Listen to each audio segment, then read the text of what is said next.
Bismillahirrahmanirrahim. Assalamualaikum warahmatullahi wabarakatuh. Teman-teman, semoga dalam keadaan sehat selalu, dan teman-teman yang sakit semoga lekas sembuh dan diangkat oleh penyakitnya oleh Allah Subhanahu wa taala. Pada video kali ini saya akan membahas sebuah lampu mobil untuk bagian depan, yaitu di bagian headlamp. Ini untuk bagian sebelah kanan mati, tidak menyala. Nanti kita akan melakukan pengecekan. Langkah pertama yaitu kita cek bagian relaynya, karena pada lampu ini sudah menggunakan relay sebagai saklar atau pengatur arus listriknya. Yaitu kita cek untuk bagian kaki atau soket pada angka 30 yang dari aki. Terus untuk angka 87 itu dari beban. Untuk menuju ke beban kita cek juga apakah terjadi putus. Kalau ini selanjutnya kita cek bagian relaynya, apakah dia juga bermasalah karena sudah lama untuk pemakaiannya jadi rusak. Ya, ini bentuk relaynya di sini dua, untuk jarak jauh dan jarak dekat. Teman-teman juga bisa mengaplikasikannya untuk relay jarak dekat, karena kita sering menggunakannya. Kita gunakan satu lampu satu relay. Sementara untuk relay jarak jauh kita bisa menggunakan satu relay saja, karena biasanya untuk jarak jauh jarang kita gunakan, hanya untuk mengedim atau memberitahu kendaraan lain bila kita mendahului atau dalam kondisi darurat. Ini untuk fittingan lampunya. Kita cek juga apakah ada kerusakan pada bagian ini. Setelah kita melakukan pengecekan, untuk lampunya normal, tidak putus. Namun untuk bagian soket pada lampu ini, untuk jarak dekatnya harus tidak sampai ke soketnya. Ini tidak menyala satupun. Namun untuk jarak jauhnya dia masih nyambung, masih ada arus yang masuk. Berarti untuk kasus lampu tidak nyala sebelah untuk jarak dekat pada mobil ini pada soketnya. Nanti kita cek teman-teman, apakah benar ini soketnya bermasalah. Kita periksa dengan teliti, kita cek dari depan dan kita cek dari belakang. Ini untuk jarak jauh, min, dan jarak dekat. Ya teman-teman, ini kondisi soketnya. Ya, ternyata betul teman-teman. Setelah kita lakukan pengecekan, kabel masih posisi menyambung, namun ternyata bagian dalam kabel itu sudah terputus dikarenakan korosi atau ada sebuah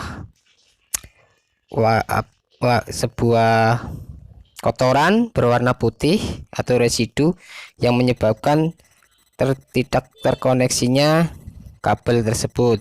Ya, kita lakukan dari kabel langsung tanpa melalui soket, ternyata arus sudah masuk.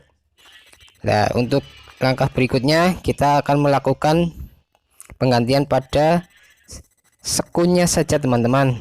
Nggak usah kita melakukan penggantian satu soket, karena nanti akan kita memotong kabelnya, jadi nanti terlalu banyak sambungan. Maka kita lakukan perbaikan pada sekunnya saja teman-teman.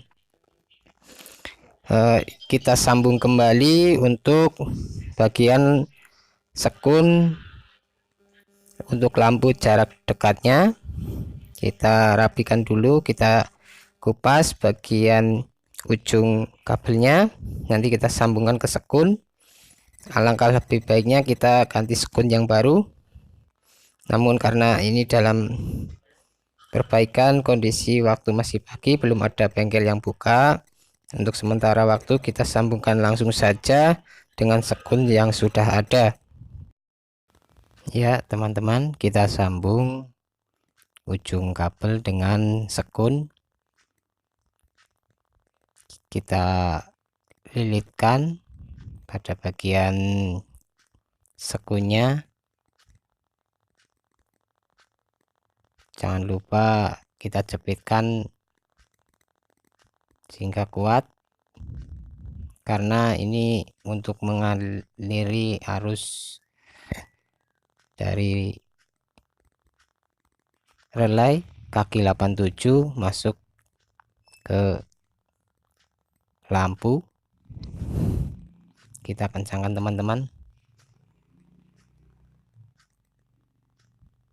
Ini bila terasa cukup kuat tinggal kita isolasi, namun jika dirasa kurang kita ulangi lagi ya teman-teman, karena ini menggunakan sekun yang tadi telah terpasang, jadi cukup sabar kita untuk memasangnya. Namun alangkah baiknya kita ganti, nanti untuk selanjutnya kita ganti saja dengan sekun yang baru, jadi untuk penyambungannya lebih kuat ya teman-teman. Ini sudah tersambung, kita isolasi dulu. Ini sudah cukup kuat untuk sementara waktu saja, tapi jangan lupa untuk seterusnya kita ganti saja sekunya supaya tidak ada keraguan. Jadi nanti arus yang disalurkan ke lampu lebih lancar dan lampu nyalanya juga lebih terang. Kita isolasi dengan kuat teman-teman.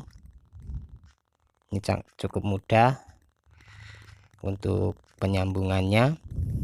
Ini untuk penguncinya, kita tekan ke luar, nanti jadi pada soketnya dia akan terkunci dengan kuat sehingga tidak mudah lepas. Walaupun mobil berjalan ada lubang atau jalan yang kurang rata, dia tidak lepas teman-teman. Kita masukkan dari belakang, kita dorong saja sampai terdengar klik terkunci ya. Kita dorong teman-teman menggunakan tray min, kita coba tarik kembali. Bila dia sudah terkunci dia tidak akan dapat keluar. Ini penyambungan ini bersifat sementara teman-teman, nanti bila sudah memungkinkan kita lakukan pembelian sekun aja untuk diganti yang baru ya. Ini teman-teman sudah tersambung. Untuk langkah selanjutnya kita cek arusnya apakah sudah masuk. Ini nanti kita masukkan ke sini ya teman-teman, tapi sebelum kita masukkan nanti kita coba dulu apakah ini sudah kencang. Kita coba dulu arusnya apakah sudah masuk ke soketnya, karena tadi waktu awal video kita cek arus tidak bisa masuk ke sini. Kita cek teman-teman untuk lampu jarak dekatnya dengan tes pen DC ya teman-teman. Videonya juga sudah saya buat di sini, tinggal teman lihat saja di video saya. Kita cek untuk bagian lampu ya teman-teman, sudah menyala, berarti arusnya sudah masuk ke soketnya ya teman-teman. Ini sudah masuk arusnya. Kita cek jarak dekat, ini untuk jarak dekatnya. Untuk yang itu yang sebelah ini jarak jauh, ini untuk minnya ya teman-teman, semua sudah masuk. Jadi tinggal kita pasangkan pada soket lampunya, nanti kita bisa mengetahui hasilnya ya. Itu teman-teman, kedua lampu sudah menyala untuk jarak dekatnya dan jarak jauhnya. Mungkin itu saja video dari saya mengenai cara memperbaiki lampu jarak dekat yang mati hanya dikarenakan kabel yang putus pada bagian kuningan atau dalamnya. Terima kasih telah menonton, jangan lupa like dan subscribe. Semoga bermanfaat. Wassalamualaikum warahmatullahi wabarakatuh.